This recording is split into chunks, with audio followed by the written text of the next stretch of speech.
우리 몸의 성장 사이클도 여러분 마찬가지입니다.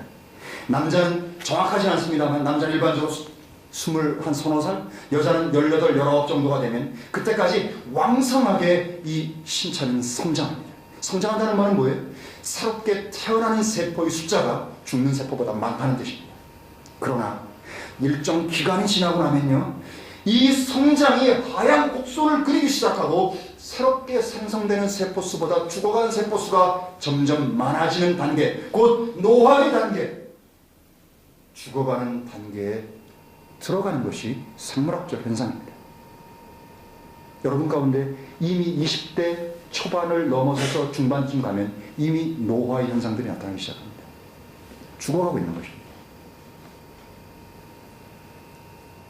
육체의 생명이나 하나님께서 우리에게 주신 이 생명이나 동일한 원리의 지배 아래에 있다는 사실을 잊어버리지 마십시오. 왜요?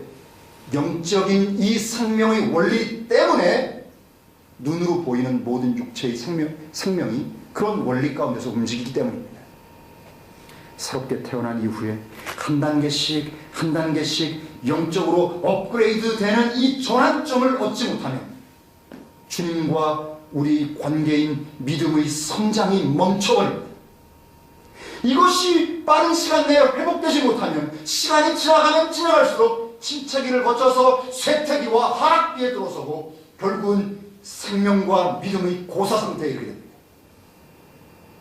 믿음에서 파선하는 최악의 영혼까지도 이룰 수 있습니다.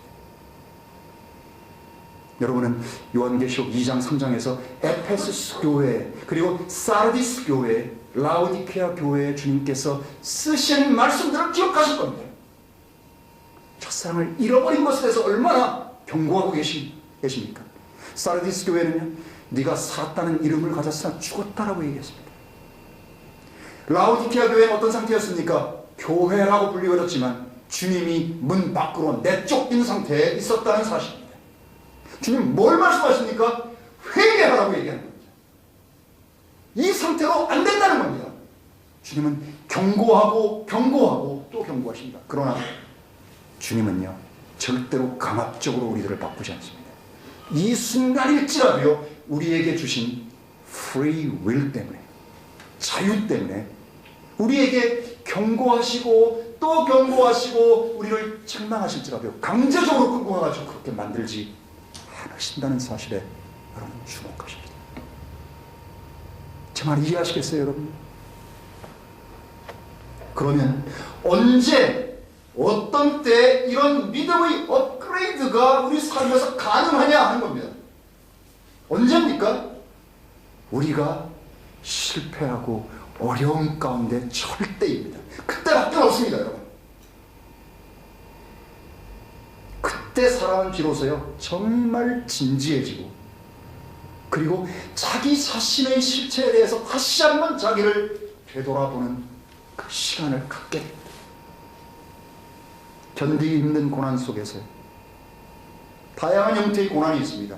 그러나 견디기 힘든 고난이라 할지라도요, 내가 지금 가지고 있는 적은 믿음으로 주님과 그분의 말씀을 배반하지 않고 견디어낼 때, 이 말이 중요합니다.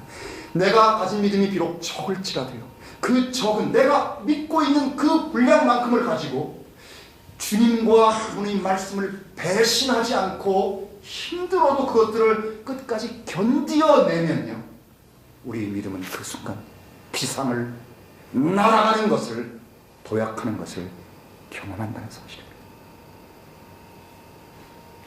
때로는 나 자신의 범죄 때문에 이런 고난의 극한 힘든 것들을 겪기도 하고, 아니면 주님의 섭리 때문에, 우리를 향한 섭리 때문에 주님이 우리를 그렇게 인도할 때도 있다는 사실입니다. 그런데 비극적인 일은요, 이런 상황에서 성도들이 믿음으로 이것들을 이겨내고 견디어내는 것이 아니라 많은 사람이 실패하고 심지어는 자기가 하나님을 믿고 있는 것조차 회의하고 성경 말씀조차도 회의하는 그런 믿음에서 이탈하는 그런 일까지 벌어진다는 사실입니다. 참 우리에게 매일매일 두려움 가운데 우리 구원을 이루라고 주님 말씀하십니다. 우리가 두려움 가운데, 내가 어떤 상황 가운데, 어떤 환경 가운데 처해 있을지라도요, 하나님은 여러분에게 주신 믿음이 있습니다. 그리고 그 믿음의 분량을 몇 배나 벗어나는 것을 절대로 요구하지 않으십니다. 그 믿음 분량만큼 우리가 감당할 수 있는 시험을 주시고, 그 시험을 주님 앞에서요 이겨내고 견뎌낼 때, 그 순간 우리들은 한 단계 업그레이드된 믿음을 갖게 된다는 사실입니다. 그러면 지금까지 여러분들이 매일 생각했던 그저 맨날 성공하고 맨날 좋은 일, 맨날 잘되고 이런 것만을 바라는 그런 어린아이 같은 그런 신앙, 믿음에서 벗어나게 될 것입니다. 고난과 어려움을 바라보는 시각 자체가 변화될 것입니다. 자, 여기 마르다는 여전히 음식을 준비하며 바쁘게 일을 하고 있습니다. 한번 보실래요, 여러분?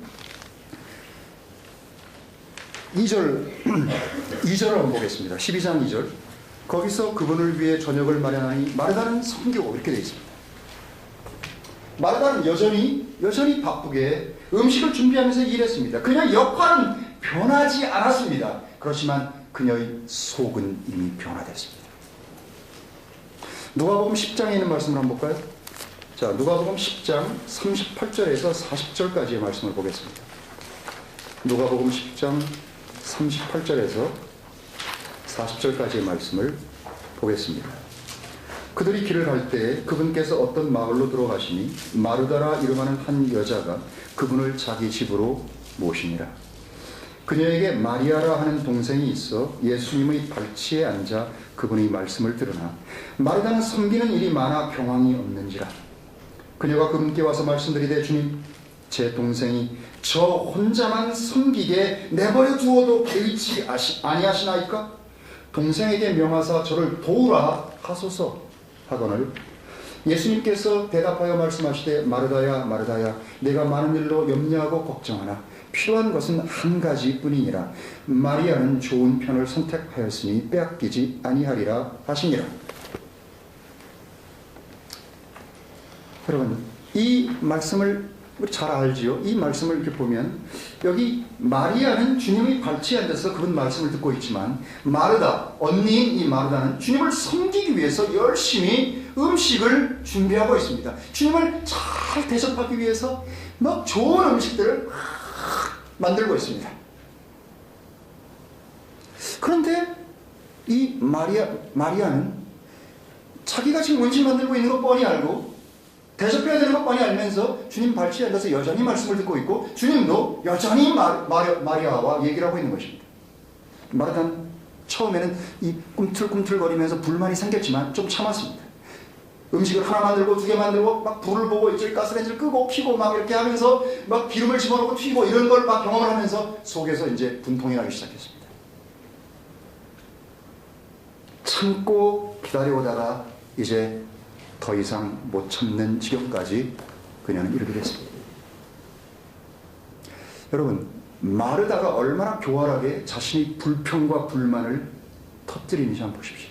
굉장히 절묘합니다. 그녀는요, 마리아에게 와서 날 좀 도와줄래라고 말하지 않았습니다. 대신에요, 주님을 향해서 말을 함으로써요. 주님을 향해서 왜 그렇게 하도록 내버려 두냐고 말함으로써요. 지금 둘에 대한 원망을 직사포로 주님께 쏘아버린 것입니다. 참 절묘하다 이렇게 생각했어요. 자, 이랬던 마르다입니다. 그러나 지금 이 요한복음 12장 2절에 라자루스의 부활 그리고 예수님의 영광과 권능 그것을 경험하고 나서 이제 마르다는 불평불만 없이 열심히 일하고 있는 그 광경을 우리가 보고 있습니다. 얼마나 이게 아름다운 장면입니다.